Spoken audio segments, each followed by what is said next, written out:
Número 4 da ordem, 8 da pauta. É um recurso em sentido estrito. Ele foi adiado, doutor Roberto Anderson. Oi? O doutor Fernando Simão adiou esse res. Adiou. Então, tá ok. Eu não me lembrava de cabeça. Então, já está resolvido. O próximo, então, é o número 5 da ordem e 4 da pauta. É uma apelação aqui da capital, em que é apelante o Ministério Público e também a assistente do Ministério Público. O advogado, doutor Paulo Sérgio de Albuquerque, como advogado do assistente. Apelado é Alípio Rogério Belo dos Santos e Ricardo Martins do Nascimento. O advogado, doutor Iguatemi dos Santos Siqueira e Ayrton Antônio Bicudo. Relator é o desembargador Reinaldo Sintra, revisor Fernando Simão, e eu sou o terceiro. Relator com o voto 14679. Então, Vossa Excelência, se os advogados dos réus estão presentes ou apenas o assistente de acusação? O senhor está ali embaixo. Aí está presente. Advogado do réu. Muito bem.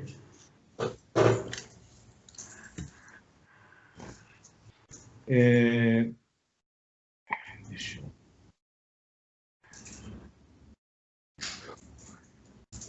Eu não tive oportunidade de conversar com o eminente assistente de acusação, mas se ele estiver de acordo, eu falaria depois dele.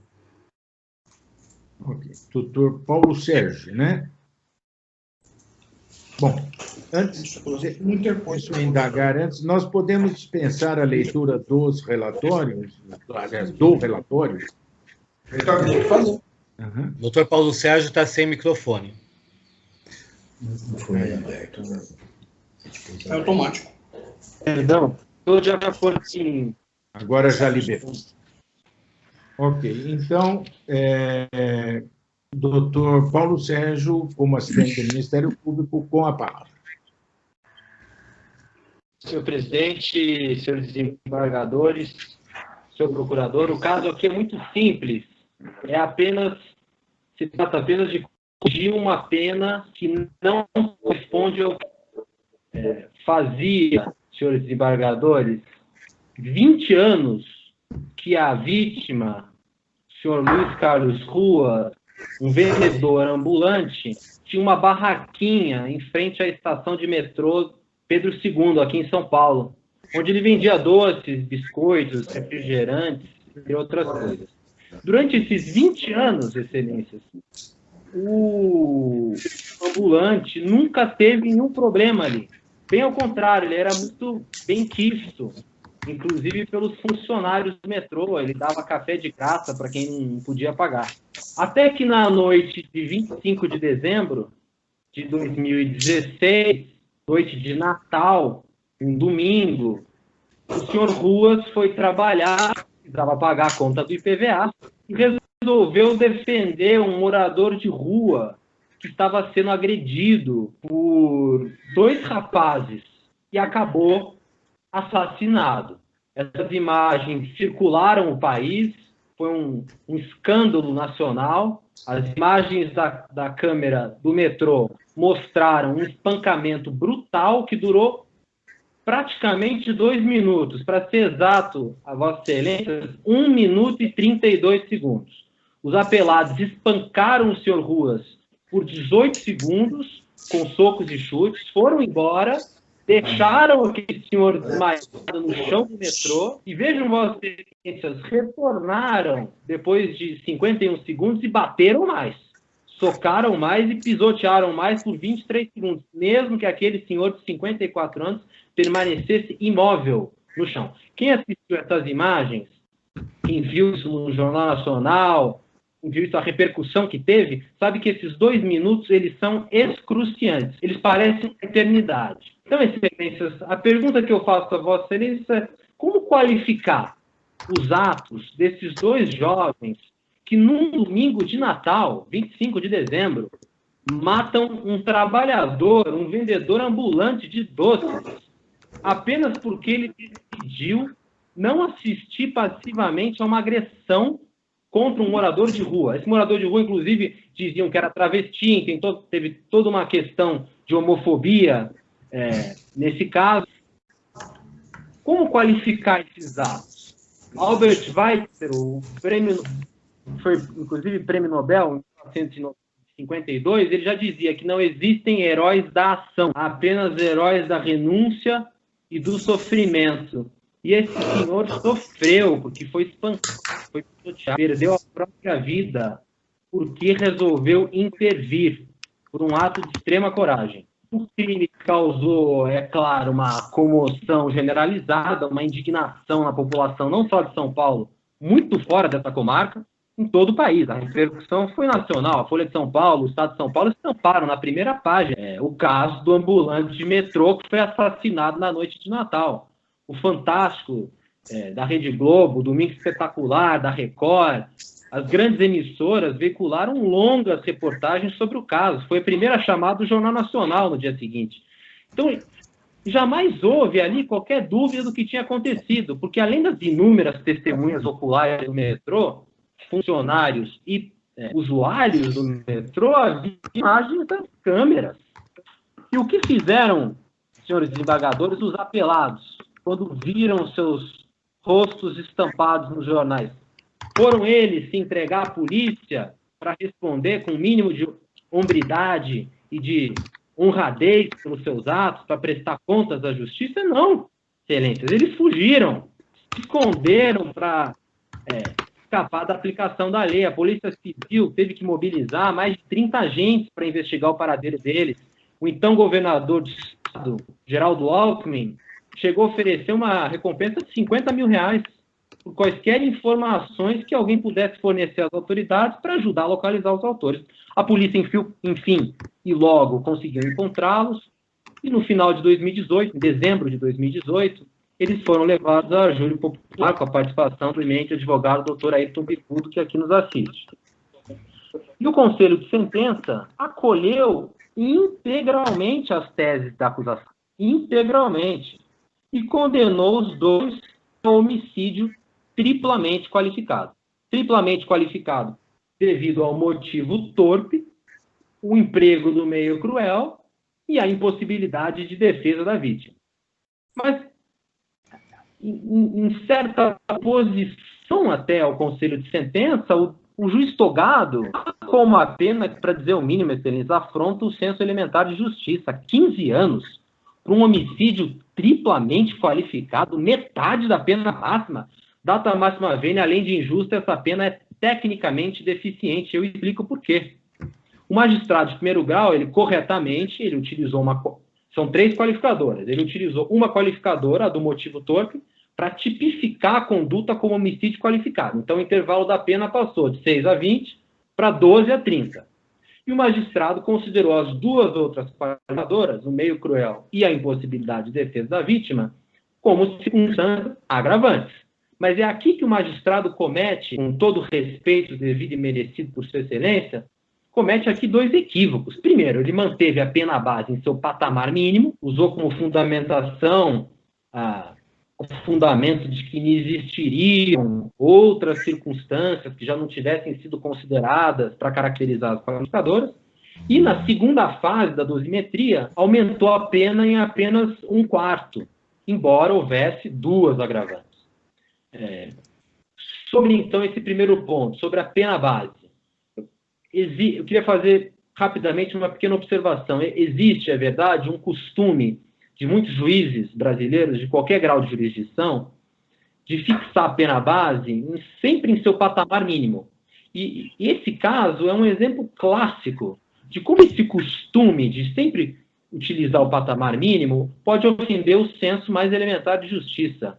O juiz acaba tratando um crime brutal, um crime selvagem, como um crime comum, um crime rotineiro, acaba por ignorar a gravidade distinta, peculiar, inconfundível daquele atentado específico à ordem pública. Então, antes de qualquer coisa, há uma certa falta de sensibilidade que merece, sim, a pronta correção desse egrégio Tribunal de Justiça. Mas, vejam, excelências, é claro que as três qualificadoras retratam a gravidade do crime. É um crime gravíssimo, meio cruel, possibilidade de defesa da vítima, motivo torpe. Mas há aqui contornos especiais deste crime que merecem ser realçados na dosimetria, conforme determina a lei, o artigo 59 do Código Penal. Primeiro, a personalidade dos réus, que em nenhum momento, eminentes desembargadores, em nenhum momento demonstraram qualquer arrependimento pelos seus atos. Nem mesmo diante da família da vítima, que eu aqui represento, nem mesmo em plenário os réus pediram perdão pelo que fizeram. A defesa técnica, talvez, até peça aqui oralmente a concessão de ofício porque não interpôs recurso de apelação, talvez peça uma atenuante genérica da confissão, porque os réus reconheceram que mataram o senhor Ruas em plenário. Mas é bom que se diga a Vossas Excelências que eles não confessaram os seus crimes. No júri, eles alegaram legítima defesa, culparam a vítima pela própria morte. Ainda chegaram ao absurdo de sustentar a tese de homicídio privilegiado, que nada tem a ver com os autos. Chegaram ao absurdo de sustentar essa tese como se aquele caso clássico do pai que mata o estuprador da filha equivalesse a esses dois valentões do metrô que resolveram espancar um senhor de idade até a morte. Os apelados, é claro que reconheceram a morte do senhor Ruas e é claro que reconheceram a autoria, mas isso a acusação não precisava desse reconhecimento, porque as imagens do metrô já demonstravam inequivocamente o que tinha acontecido. Basta qualquer pessoa com mínimo de estômago assistir aqueles 2 minutos. Nunca houve uma confissão completa, nunca houve uma confissão de todas as circunstâncias do crime. Isso demonstra, excelências, uma personalidade fria, uma personalidade incapaz de demonstrar remorso, de demonstrar arrependimento, e isso sim deve ser sopesado na fixação da pena base. E o outro vetor que a assistência à acusação sugere também a Vossas Excelências, para elevar a pena base, é que seja considerada a própria circunstância desse crime, que foi ocorrido em praça pública, diante de inúmeras pessoas, no interior de uma estação de metrô. Transitam ali milhares de pessoas todos os dias, e os dois resolveram assassinar um vendedor ambulante que trabalhava ali há 20 anos. Então, com base nesses 2 vetores, personalidade dos réus e circunstância do crime, a assistência de acusação pede a exasperação da pena base, o que foi, a nosso ver, incorretamente negado pelo magistrado de primeiro grau. Quanto à segunda fase da dosimetria, aqui realmente o argumento é muito simples. São 2 qualificadoras, meio cruel, impossibilidade de defesa da vítima, são circunstâncias agravantes. O STJ entende que um parâmetro razoável para o aumento de pena por agravante é 1/6. Pode-se discordar de 1/6 ou não, mas o patamar mínimo é 1/6. Como aqui são 2 agravantes, então 2/6, ou seja, 1/3, e não 1/4, como arbitrou o eminente juiz de primeiro grau. Por essas razões, eminentes desembargadores, a assistência de acusação requer a correção da dosimetria. Os jurados aderiram integralmente à tese da acusação. A acusação ganhou o plenário e não levou uma pena de 15 anos para um homicídio triplamente qualificado, com repercussão nacional. Data máxima vênia é uma benevolência incompreensível que ofende qualquer senso elementar de justiça. Os assistentes de acusações são trabalhadores, são pessoas pobres, esse é um caso pro bono, e um assassinato desses, cometido por homens violentos numa noite de Natal, na frente de diversas pessoas, em local público, merece sim ser apenado à altura dos fatos. E conforme a boa técnica penal e assistência à acusação, confia que esse egrégio tribunal fará a devida justiça nesse caso, aumentando a pena imposta aos réus pelo homicídio triplamente qualificado e, portanto, requeiro o provimento do recurso. Muito obrigado. Eu cumprimento Vossa Senhoria pela manifestação eloquente, objetiva e precisa. E passo a palavra ao doutor Procurador de Justiça para sua manifestação. Eminentes desembargadores, componentes da turma julgadora, desembargador Reinaldo Sintra, Fernando Simão e Alberto Anderson Filho, eu quero inicialmente cumprimentar de maneira efusiva o doutor Paulo Sérgio de Albuquerque Coelho Filho. Não é frequente, e na sessão de hoje, pela segunda vez, nós temos assistente de acusação, e, como eu disse anteriormente, esta é uma situação que deixa o Ministério Público em situação muito boa, muito agradável, porque é importante que se demonstre o inconformismo com certas situações e com certas coisas. Eu, quando me preparei para a sessão de hoje e me deparei com este processo, eu me lembrei do caso, que foi um caso de comoção nacional. E me lembrei também do meu tempo de promotor do júri, que já vai lá há algum tempo, e que, eventualmente, os magistrados se preocupavam em fixar a pena pouco aquém do necessário para evitar um protesto por novo júri. Seria o único caso razoável para que os réus deste caso, não tivessem uma pena, no mínimo, a 20 anos de recluso. No mínimo. Faço minhas palavras do doutor Paulo Sérgio. É inadmissível uma pena de 15 anos e 3 meses por um homicídio triplamente qualificado, cometido sobre uma pessoa que saiu em defesa de um homem de rua e foi barbaramente espancado. E, na verdade, o Ministério Público não ganhou o júri, porque o primeiro caso era tentativa de homicídio e houve desclassificação para lesão corporal. Mas no homicídio qualificado, triplamente qualificado, a pena de 15 anos é ridícula.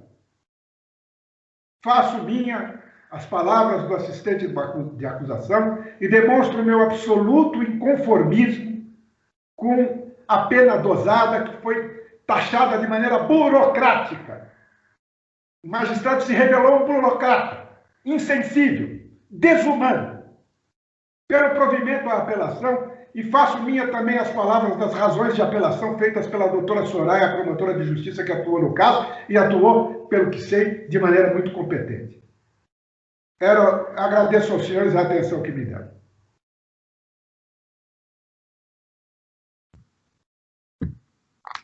Eu cumprimento Vossa Excelência também pela manifestação, e agora passo a palavra ao doutor Ayrton para que faça a sua manifestação, também pelo prazo de 15 minutos, ou seja, até 15 horas e 46 minutos. Com a palavra. Obrigado.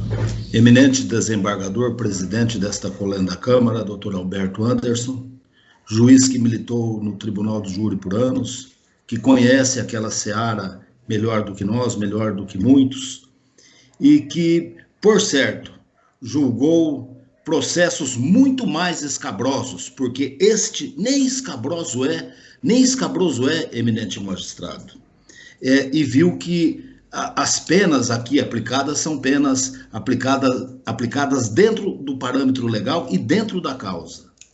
Eminente desembargador Reinaldo Sintra, que irá capitanear este recurso de apelo do Ministério Público, eminente desembargador Fernando Simão, terceiro revisor, enfim. Antes de adentrar na técnica da aplicação da pena, e antes de dizer, pedindo escusas ao eminente procurador, doutor Mário Limonge, o magistrado, homem de excessiva sensibilidade, homem muito afeito à judicatura, ao Tribunal do Júri, que se portou com uma correção digna dos grandes magistrados do júri. Primeiro, conhecedor da causa, porque trabalhou nela desde o limiar da instrução. E depois assistiu aos debates e aplicou a pena dentro daquilo que a técnica jurídica recomendava e dentro daquilo que o caso tinha de personagens envolvidos. O assistente de acusação teceu considerações excessivamente elogiosas à vítima. A vítima, eminentes desembargadores, merece de nós todo o respeito.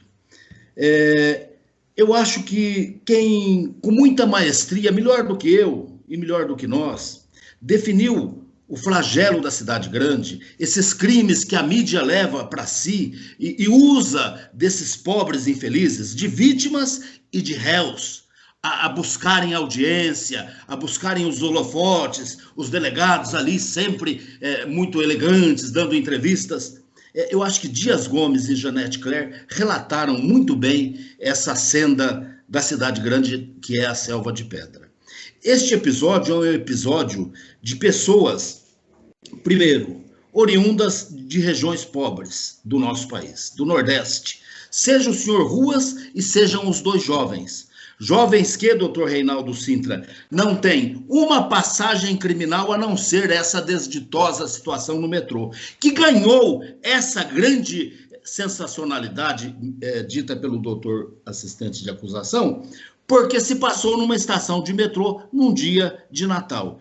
Crimes de homicídio são eternamente, imensamente mais bárbaros do que esse que ocorreu. A bem da verdade, se nós formos ali fazer uma análise muito técnica, ali sequer houve um homicídio. Ali nos parece mais uma lesão corporal seguida de morte, uma infelicidade. O jovem que defende o Alípio vem e desfere um golpe que é filmado pelas câmeras do metrô, a pessoa bate a base da cabeça e perde a vida.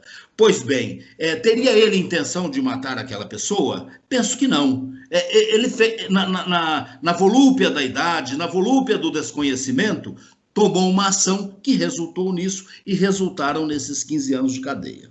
Pois bem, mas como o fato se deu no metrô, como o fato se deu em dia de Natal, aí ganhou nesses jornalismos sensacionalistas e repudiáveis que alimentam essa nossa sociedade tão sofrida, essa conotação que teve. O senhor Ruas, eu peço vênia, não era um pobre vendedor, um pobre ambulante que se estabeleceu ali no metrô, não.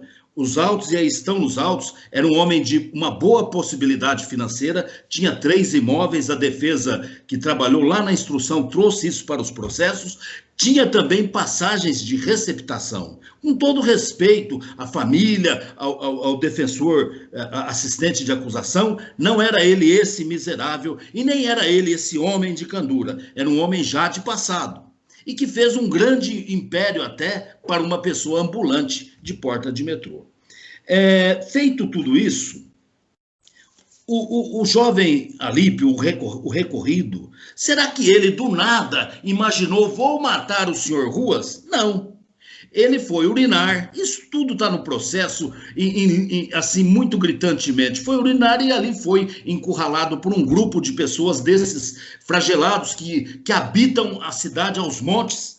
Haja visto os eminentes desembargadores, vem aí a Praça da Sé como está, e essa fauna que se alimenta desses flagelados, do vício desses coitadinhos, da fraqueza desses coitadinhos, esses homens acuaram o Alípio. O Alípio teve um relógio roubado e aí foi tentar procurar o homossexual lá, o chamado Brasil, para recuperar o relógio e o Ruas interveio. Muito bem.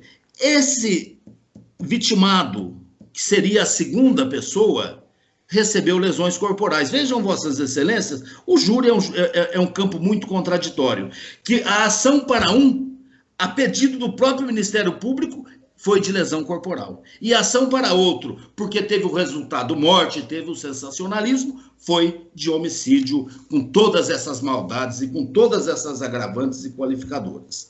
Nós ficamos, assim, não satisfeitos com o resultado, porque a nossa peleja ali no tribunal foi para que se reconhecesse que não havia intenção de morte, foi para que se reconhecessem os afastamentos das qualificadoras, porque sequer meio cruel acho que existiu. Houve uma pancada de pé, uma batida de cabeça, e depois a pessoa volta e dá mais um chute na pessoa que morreu. E o meio cruel aí provavelmente se exerceu até sobre o morto. E penso mais, que quando uma pessoa agride com as mãos, numa sensação primária do homem, as mãos, não há instrumento, não há faca, não há revólver, esse meio é o meio mais originário de agressão, é o meio primário de agressão. Então, levar isso ao conceito de crueldade me parece um exagero. A agressão que o Alípio perpetrou e que levou esse homem à morte, ela não nasceu do nada, ela não nasceu de uma notícia de televisão e nem de uma entrevista de televisão. Ela nasceu de um fato do qual ele foi vítima e que foi ganhando um contexto, resultou à morte. Pois bem, o eminente magistrado, o doutor Rogério, me parece assim de memória, aplicou a pena inicialmente em 12 anos. Por que em 12 anos? Porque foi um acontecimento de rua, não foi um acontecimento premeditado, não foi um acontecimento que o réu buscava a morte por um intento desonesto, não. Foi um acontecimento momentâneo. Então, ele classificou como torpe aquela conduta, que tenho para mim que... Aliás, classificou não, ele recebeu a classificação dos jurados. Os jurados, inflados pela opinião pública, inflamados por toda essa coisa que se joga contra um réu, acabou acolhendo como torpeza o fato de uma pessoa matar a outra nesse contexto que estamos explicando. O tribunal julgou, está julgado, e o eminente juiz entendeu que a torpeza seria a motivação da qualificação do crime. E depois... exasperou a pena no critério que entendeu razoável pelas duas outras qualificadoras que se tornaram, então, agravantes. Por que ele fixou a pena no mínimo legal, penso eu, e ele disse na sentença? Porque ele não viu outras circunstâncias que o autorizassem a elevar aquela pena. Ele não viu, por exemplo, uma motivação espúria para a ação que houve ali. Não era para encobrir crime, não era para assegurar vantagem, não era homicídio de paga, não era nada. É um crime de rua que aconteceu no metrô numa época de Natal. Muito bem.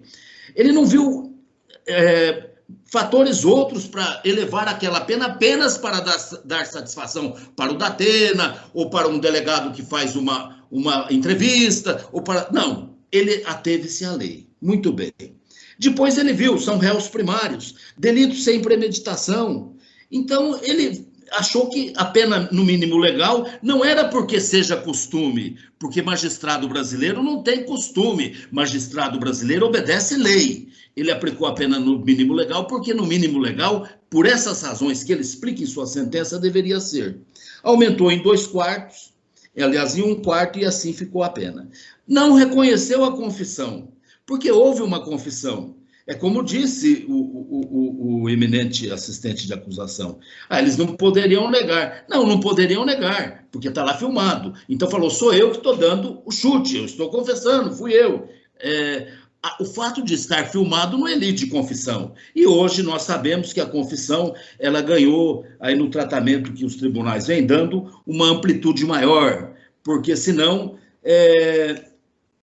as confissões acabam não sendo nem apreciadas. O juiz diz que a confissão houve, não foi completa e não foi incondicionada.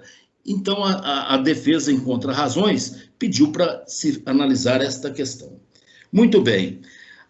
Aduzindo ainda aí na questão para exasperar essa pena, que já não é uma pena tão pequena, aí diz o Ministério Público em suas razões recursais que Alípio tem personalidade violenta, mas não busca nenhum dado efetivo, nenhuma prova técnica ou nenhuma perícia médica para aferir essa personalidade violenta. Se baseia num boletim de ocorrência ou de um desentendimento com a mulher para dizer que a personalidade é violenta. Aí diz também, fugiram, mas, meu Deus, diante de tanto clamor público instilado por essa por essa imprensa, muitas vezes sensacionalista e irresponsável, tiveram medo de ir para o cárcere e de sofrer represália, como sofreram.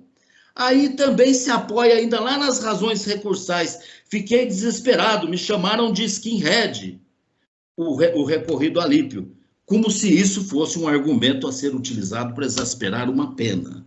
Pois bem, com estas razões, nós temos que a sentença do magistrado foi uma sentença sensível, mas foi, sobretudo, uma sentença aplicada dentro daquilo que o processo relatou e, principalmente, para ele que conviveu com a causa, que conviveu com as pessoas, que pôde avaliar que aquilo não foi um ato de maldade, não se matou para buscar uma herança, não se matou para ocultar um crime, não se matou por uma vingança, se matou numa situação de infortúnio e de acontecimento inesperado e indesejado.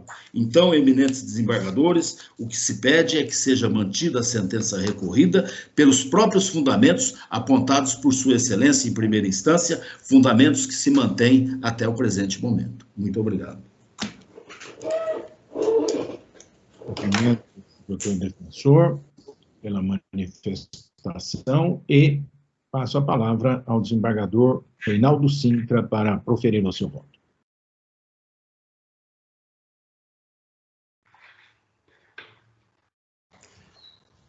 Obrigado, senhor presidente. Parabenizo o nobre assistente da acusação, doutor Paulo Sérgio, que muito bem defendeu as razões dos seus clientes. O doutor Mário Papaterra, sempre muito astuto, muito diligente na defesa dos interesses da sociedade. E o doutor Ayrton Bicudo, que também defendeu as teses e os direitos de seus clientes, de seu cliente. Senhor presidente, eu vou ler a emenda do voto, fazer algum esclarecimento, espero que seja suficiente, fico à disposição para qualquer esclarecimento. Apelação, homicídio qualificado e lesão corporal, artigo 121, parágrafo 2º, 1, 3 e 4, e artigo 129, ambos do CP. Insurgência ministerial e dos assistentes de acusação contra a dosimetria penal. Pena base que deve ser majorada. Circunstâncias do crime. Aumento na segunda fase que deve se dar na fração de 1/3. Presença de 3 qualificadoras. Eu estou dando provimento aos recursos. Só para esclarecer.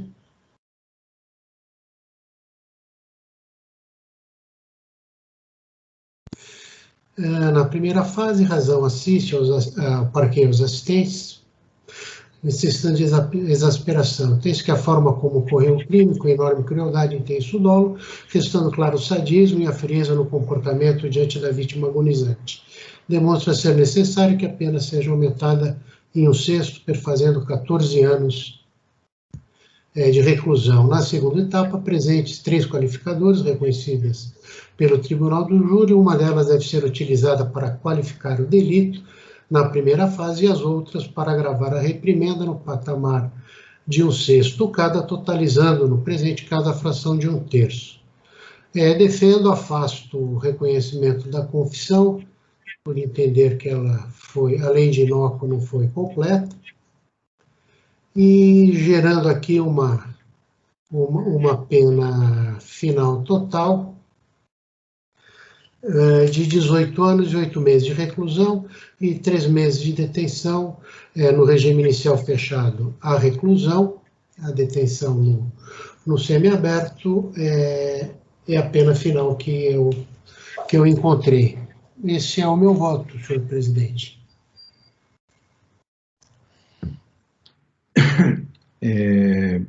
Desembargador Fernando Simão.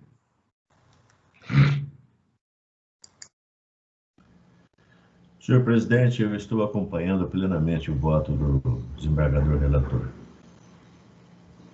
Eu também acompanho e fica, então, proclamado o resultado como dado provimento ao recurso do Ministério Público e assistente do Ministério Público.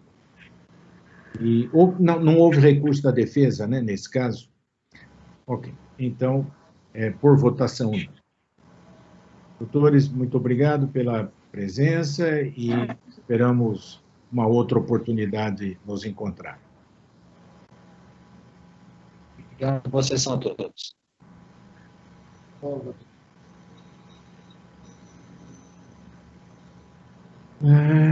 Vamos lá.